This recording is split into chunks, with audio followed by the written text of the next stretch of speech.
Hey guys, and welcome to the Working Money channel. So BondCrypt XRP posting this. Did you guys see this? Bank of England goes woke and broke. New inclusive logo shows Britannia and Union Jack on her shield rather than the flag of St. George, and her stack of coins has disappeared. So take a look at this, guys.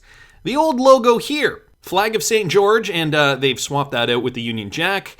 But more importantly, take a look at this. The coins that used to be in the old logo have now disappeared. Otherwise, the logo looks fairly similar. So is this a sign of things to come, moving towards a cashless society? And the Bank of England is just revamping their logo, I suppose, to reflect the coming changes.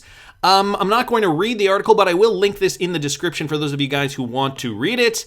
I was just more interested in the actual visual of the new logo compared to the old logo. Interesting. So we're seeing the crypto market, and we're going back into what is looking like extreme fear. We're at a 22 on the fear and index greed. Over the last week, let's say, we have been up a little bit just based on Bitcoin price being up. But right now we're going back to a 22. And guys, I'm bringing up Bitcoin here right now, trading at about $39,000. We were looking at this and we were thinking, okay, it's looking like some positive momentum has kicked in. We did come back up to roughly $45,500 right up here. Then we bounced back down. Again, this is Bitcoin on the daily. So this was over a period of about a month and a half now, just roughly a month and a half. We did come back up, and now we're back down here. So again, trading below $40,000 and that $41,000, $42,000 mark. That was a significant level of resistance and support that we had seen for Bitcoin historically. I talked a little bit about it yesterday. Now we aren't down too far. So we are still holding, we are still making on the macro time frame, we are still making higher lows. We really just have to see where this is going. I mean, for us Bitcoin holders, if you guys do still hold Bitcoin, or even if you do not, the trend for Bitcoin is really what we are all paying attention to in the altcoin space. And ultimately, Bitcoin has not seen much of a downturn within the last year or so. Let me put things into perspective here. January 2021 was over here, started in and around here. And, we ultimately just saw this movement for Bitcoin essentially moving sideways.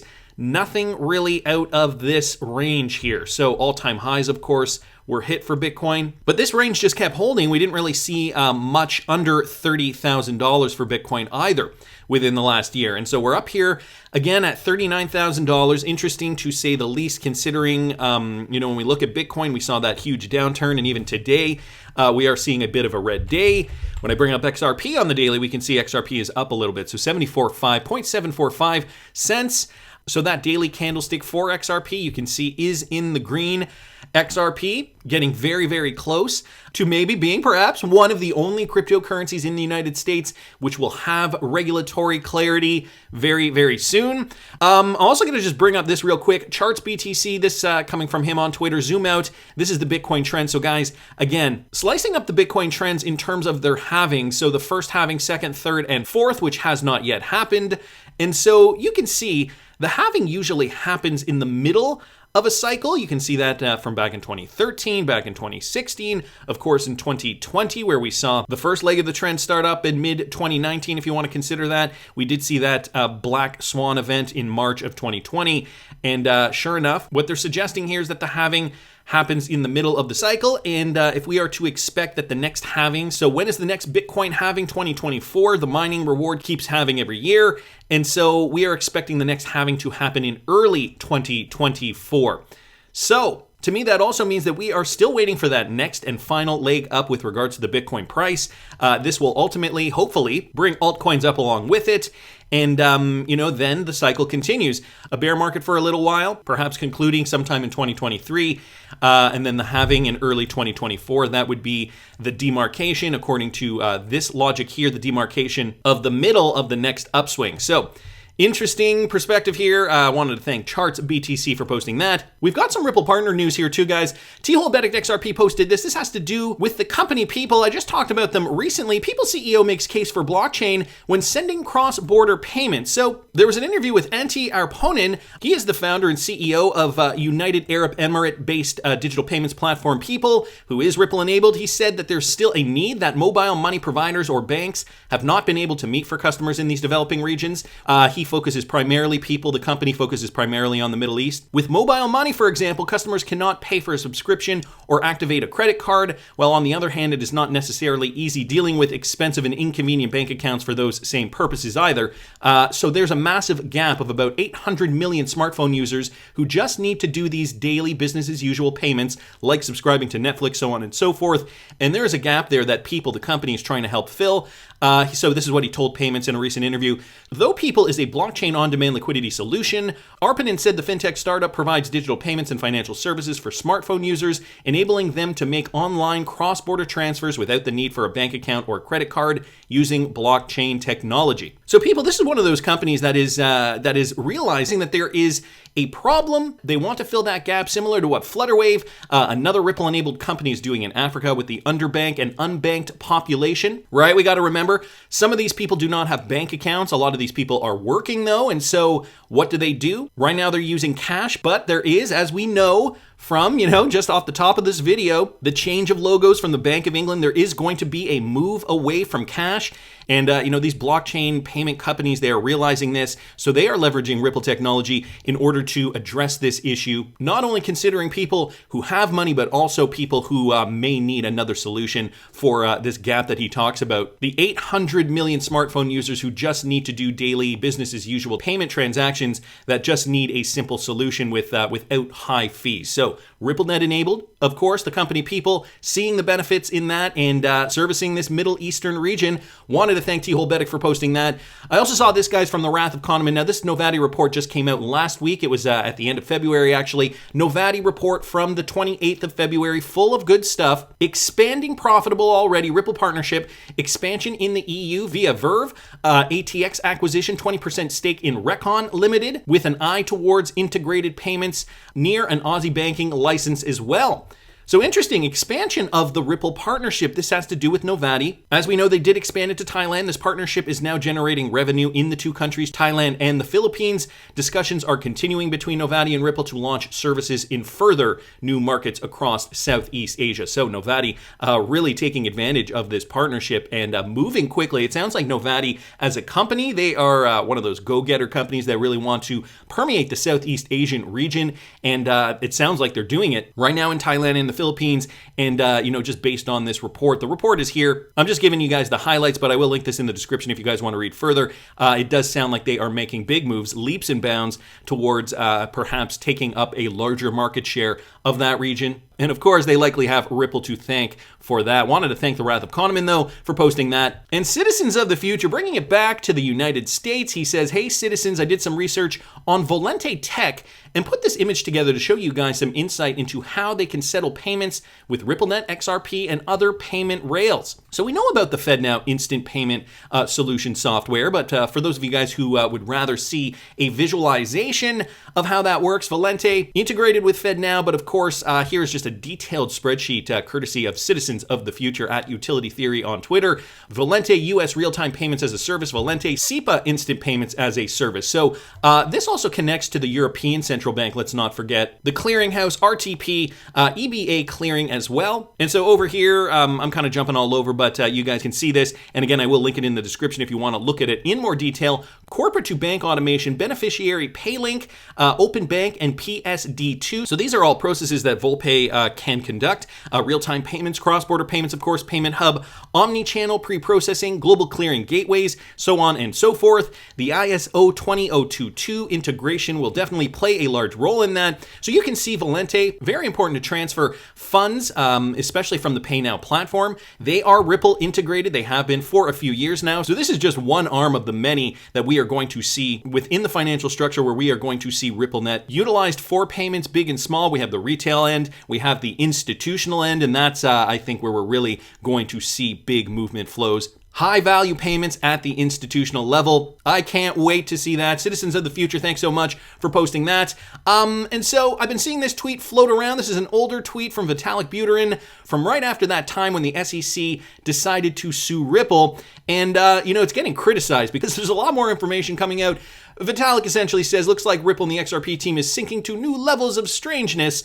They're claiming that their crap coin could not be called a security for public policy reasons, namely because Bitcoin and Ethereum are Chinese controlled. And he's laughing at that statement. Well, Tag XRP just uncovered this. I wonder why Jake Cervinski hates Ripple so much. Oh, wait. Now I know. He's building a decentralized protocol for autonomous interest rate markets on the Ethereum blockchain. Now, I'm sure you guys have seen Jake Cervinski on Twitter every now and then. And I mean, yeah, I gotta say, he is fairly critical of Ripple. He's a pro-cryptocurrency guy, hasn't really shown his cards other than the typical, maybe Bitcoin maxi ideology type way of thinking. But now, Tag XRP has uncovered something else. So here's his bio from law.georgetown.edu. Jay Cervinski is general counsel for Compound Labs Inc., a financial technology company building a decentralized protocol for autonomous interest rate markets on the Ethereum blockchain. So, of course, you're going to be biased against Ripple and XRP. And as you can see by some of these tweets, you're right, I'm not a real lawyer, never done work in the entertainment industry, but I'm definitely a real lawyer and real tired of XRP trolls. He has been attacked by the XRP community, criticized, maybe I wouldn't say attacked, but criticized certainly for some of the things that he's tweeted in the past. Even just down here, he's defending this most recent tweet that Tag posted here. He wrote, "That was my last job. I worked there for about 2.5 years. I started my current role a few months ago. For what it's worth, I don't hate Ripple and never intended to give that impression." Yeah, right. I'm not sure why exactly you're making me out to be the enemy. I think we probably agree on plenty. Okay, backpedaling a little bit. Nevertheless, a very, very good observation here from Tag XRP. And so we also have the case slowly coming to a close, rolling slowly, very slowly like a turtle. XRP Crypto Wolf posting this article here. Attorney John Deaton says the next ruling could bring the SEC to the table for a settlement. As Gary Gensler's been advised, Ripple could achieve a complete victory for the SEC lawsuit. So they start this article off by talking about some of the facts that we already know. Just wanted to skip down here. John Deaton, founder of Crypto Law and attorney representing 65,000 XRP hodlers in the SEC v. Ripple lawsuit, has previously said that this will be the biggest decision in the case. The attorney seems optimistic about the outcome of the decision and the upcoming ruling on the Estabrook's notes as he shared his predictions on Twitter. A quote, "I'm going to go out on a limb and predict Judge Netburn denies the SEC's motion for reconsideration, affirming her ruling that the 63 Hinman speech emails be produced. I'm going to predict the Estabrook notes regarding the meeting with Roisman must also be turned over." In January, John Deaton expressed that among the 63 emails were most likely notes from meetings with third parties, including Ethereum's Joe Lubin and executives from Consensus and VC Working Group. This amount of evidence could eventually tip the balance in favor of the defendants. So we're still waiting on that verdict. We still need to see what does come out of that. However, John Deaton sounding very, very positive that this could turn the tables in the Ripple case, really give the defendants, i.e. Ripple, a very good likelihood of a positive outcome. Gary Gensler's been advised Ripple could achieve a complete victory. This makes Judge Netburn's reconsideration decision even more significant. Only when and if the SEC is forced to turn over the 63 Hinman speech emails and possibly other notes will the SEC come to the table, if then. So some positive news there, guys, for XRP hodlers, of course. This is a long time in the making. We've been hodling for a very, what seems like an eternity, I think, for some of us, especially those who have been in the XRP community possibly since 2017 or maybe even before, at the height of the last bull run.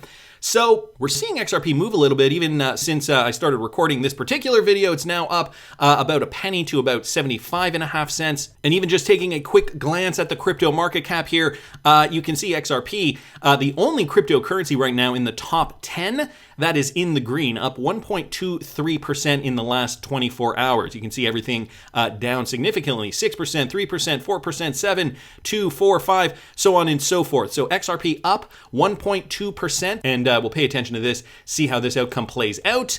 Of course, around the world, we are also experiencing an interesting time with regards to the socio-political. This from Michael at Val5 Links.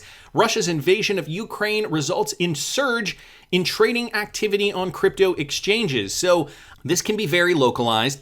But guys, I wouldn't count this as insignificant. Russia's invasion of Ukraine and the subsequent backlash of economic sanctions against the country has reportedly resulted in ruble trading pairs surging on the crypto market. According to a report by Frank Chaparro for The Block that was published on March 1st, Russian investors are becoming increasingly active on crypto exchanges. Since Russia's invasion in the Ukraine began, the average volume of ruble pairs on crypto exchange Binance have increased to an average of $35.8 million per day, compared to only $11 million the previous day, so more than tripled. The report claims the surge in activity reflects crypto exchanges as one of the few outlets for Russian citizens to move their quickly devaluing currency.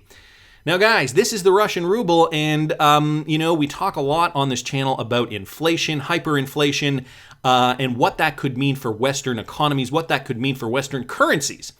Now, this is just perhaps maybe a look into the future in some regards, a prediction of what could come to Western economies. We're hearing about oil shortages, and this is why a lot of us are paying more for gasoline. And so I would not count this out altogether. I always say prepare for the worst. I've done videos over the last several years talking about potential black swan events that could really change the course of how our economies move. Of course, we know this is all tied into the Great Reset, and perhaps, some are thinking a bigger plan to purposely crash economies because the powers that be, they know that the game that they've been running thus far, it just isn't working anymore. So guys, be prepared.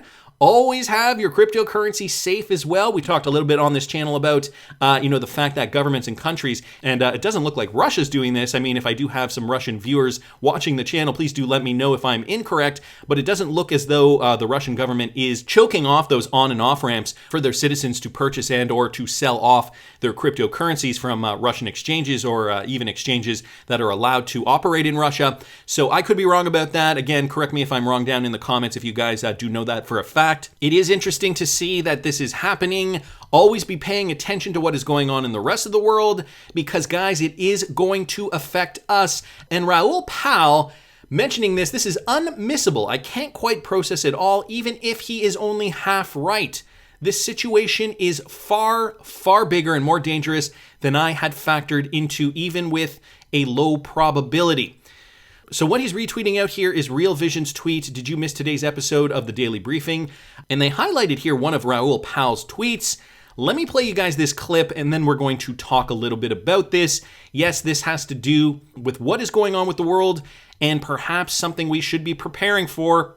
Massive rise in food and energy prices have caused enormous tightening of financial conditions, along with the liquidity issues of deplatforming Russia. The 2-10 swap curve is at 15 basis points and will hit zero soon, showing how tight conditions really are. Raoul believes that a global recession is now likely. He goes on to say, and we're not going to put all the tweets up, we're just going to grab a couple. Peter, do you agree with that assessment based on what we're seeing? Is in the bag at this point. We're going to lose 5 million barrels per day of Urals crude within the next few weeks, and somewhere between 5 and 10 BCF of natural gas going to Europe. We're going to have a food crisis by the fourth quarter because the world's largest wheat exporter just invaded the fifth largest one. There isn't going to be any planting season in Ukraine this year. We have a phosphate fertilizer shortage because of what's going on in China. Because of natural gas prices, we now have a global nitrogen fertilizer shortage. And Russia and Belarus combined are the world's largest potash producers. So a lot of farmers the world over are not going to use fertilizer this year. So we'll have a collapse in yields. That is how a famine begins. Global wheat stores are less than 5 weeks of usage. So there you have it, guys. Russia, one of the biggest or the biggest wheat producers in the world, attacking the fifth, as he mentioned, the fifth largest wheat producer in the world. Also the fertilizer issue with China. So are there going to be crops this year? Is this going to create a food shortage? I mean, I'm sure you guys have already been to the grocery store and realized how much things have gone up in price. So just back to this Raoul Pal tweet here, and this is not, I don't want to be all doom and gloom, but back to this tweet, massive rise in food and energy prices have caused an enormous tightening of financial conditions, along with the liquidity issues of deplatforming Russia. So there are liquidity issues as well. We know who can come to save the day for that. Nevertheless, just kind of hammering down on this tweet. So these conditions aren't looking good. And even Raoul Pal tweets this out. I can't even process this. And even if he's only half right, this situation is far, far bigger and more dangerous than I had factored into. Jason Rendawa down here saying, I was listening to this in my car on the way back to my office. I don't think I've ever said out loud, holy, and then the F word when watching to/listening to an RV daily briefing before. Going to be watching again and again this weekend. Raoul, we need you on early next week. Raoul Pal saying, I'm traveling, but I might try to figure something out. Fantastic interview today. Agree. It is unmissable. So some people just kind of weighing in on this. Mind-blowing, says Beishu. Daily briefing. Still trying to wrap my head around it all. So guys, yeah, we never thought we would see it come down this way. We were all focused on the beer flu and how that was affecting the world economy, but this is all playing, and I mean, some might even say that this is all connected to that same Great Reset narrative, another quote-unquote Black Swan event. They want you to think that it was out of the blue. They want to make the citizens of the world vulnerable, and the governments that are in on this, they ultimately want us to have to rely on them for support. So for example, in Canada, they're trying to push through a UBI bill, a universal basic income bill, fast, okay? They're trying to get that done fast. There are people opposing it, but this is just part and parcel, guys, of the bigger picture. How do we safeguard ourselves? And I mean, I know this is a dire situation, and there are going to be a lot of people who go through tough times. The best thing we can do, and this from that tweet thread, okay, so this is from the Raoul Pal tweet thread, the massive rise in food and energy prices. It was just the first tweet of, I believe, 3 here, or 4. So that was the first tweet. He goes on to say, the odds of rate hikes are falling fast because hiking rates into a supply shock just exacerbates what is likely to become a global recession, as the Russia situation will not get solved fast. Demand will erode fast at these prices too. Europe is now in a hot mess. I think there is a decent chance of MMT-style handouts to cover food and energy costs. This could be a global thing. It was the new trick that the governments and central banks learned in 2020. How else to deal with the obliteration of household finances? I think it also accelerates green energy commitment, a global deal with Iran, and a shift towards Morocco manufacturing and Algeria gas as regional further splinter into more regionalized supply chains they can control easier, i.e. not Russia or China. So thinking about moves into other countries for natural resources. But traditional recession trades outside of crypto will be very, very useful. No one owns enough bonds and gold. Dollars will get trickier soon as the Fed starts the global swap line spigot. Good luck out there. These are dark times. Notice what he says up here though, guys. The right trades will remain here. So gold, cryptocurrency, what I've been telling people as well, invest in precious metals, cryptocurrency, one sniff of a change in the central bank's use of balance sheet, and crypto explodes again, but patience is required. So crypto in general, not even looking at XRP specifically, but crypto in general will likely soar as the situation gets worse and as we see a general recession globally. Just putting the total crypto market cap here on the weekly, just to show you guys where the entire crypto market is. Looks like, even just from a technical standpoint, poised for another run up. Are we going to see this as the months go on? And how is the Russia-Ukraine situation going to affect this? I think Raoul Pal's got a good thumb on the pulse, but I want to hear what you guys think. Please subscribe to the channel if you haven't already. Like the video if you like the content I'm providing. I always love hearing your comments. See you in the next one, guys.